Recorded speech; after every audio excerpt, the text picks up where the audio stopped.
Our Daily Bread, April 12, 2024 by Tim Gustafson, that entitled God's Agents of Peace.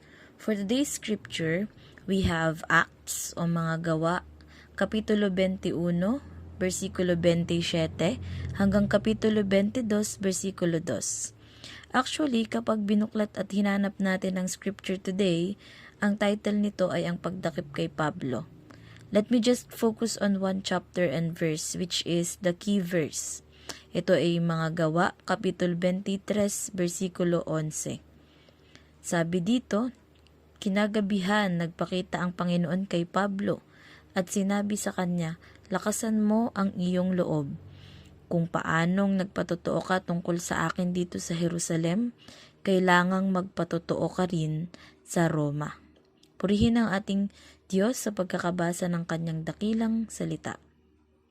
Bago tayo magpatuloy, sino nga ba si Pablo o Paul?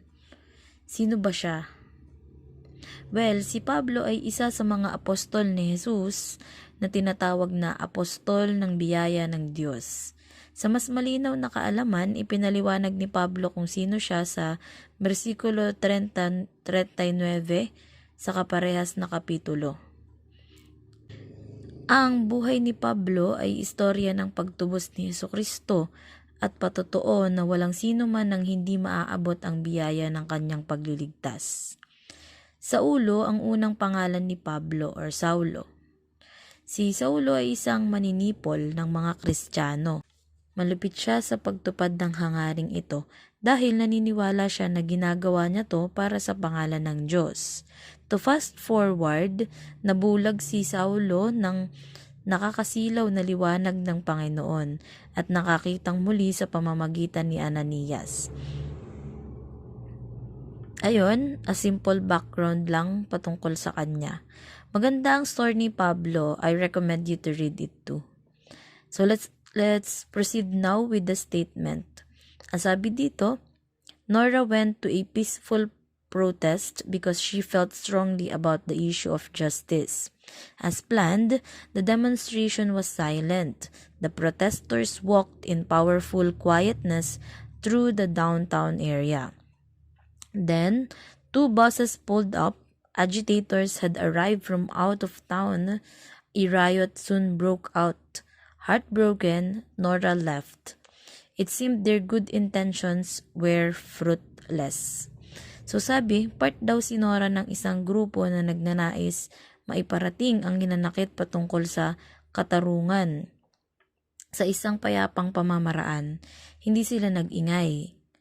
Hanggang sa may dalawang bus daw na tumigil at pinilit silang paalisin hanggang sa nagkagulo na. Umalis si Nora na mayroong biguang puso dahil ang kanyang magandang hangarin ay hindi nagbunga. To continue, when the Apostle Paul visited the Temple of Jerusalem, people who opposed Paul saw him there.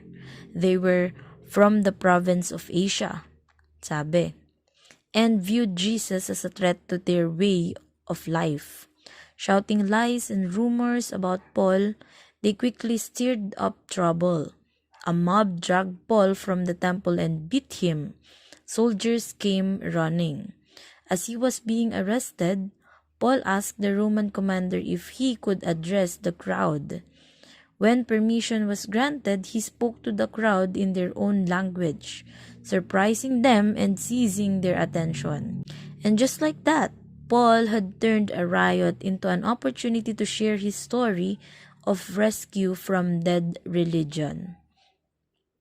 Noong dumalaw daw si Paul sa templo ng Jerusalem, siya ay binatikos, pinaalis, pinalabas, binugbog, inaresto na rin siya ng mga kawal. Ngunit nagawang kausapin ni Pablo ang pinuno upang bigyan siya ng pagkakataong makausap or makapag-usap sa mga tao. Pinayagan naman siya nito. So nang nag-usap si Pablo gamit ang wikang Hebreo. Nakuha ni Pablo ang atensyon ng mga tao dahil dito at ang kaguluhan ay nauwi sa pagkakataon upang maibahagi ni Pablo ang kanyang pagkakaligtas sa isang relihiyong patay. So some people love violence and division. Don't lose heart. they will not win. God is looking for courageous believers to share His light and peace with our desperate world. What seems like a crisis might be your opportunity to show someone God's love. In reality, pagulo na ng pagulo ang mundo.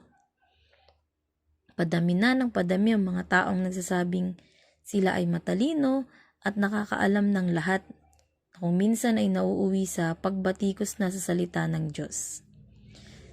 Sila na mas nag-focus sa siyensya and disregarded the Bible. At kung minsan, dahil argumentative nga ang usapang ito, nauuwi na sa mga pagkakawatak-watak.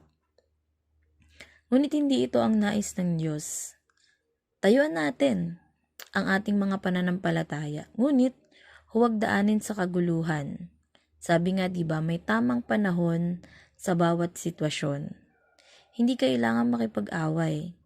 Maging matapang ka upang ipaalam ang katotohanan at ang pag-ibig ng Ama para sa atin. God is seeking for those who are prepared to share Him to others whatever cost of it. Dahil hindi niya tayo pababayaan.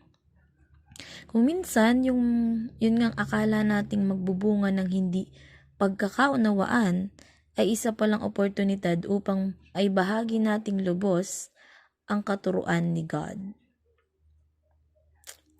Fellow brothers and sisters, God is looking for courageous believers. Let us all be one of those. Let us all be like Pablo. Let us all be like Paul, who took every opportunity he could get just to share God's love. Be strong and courageous to fight for God's words. God bless everyone.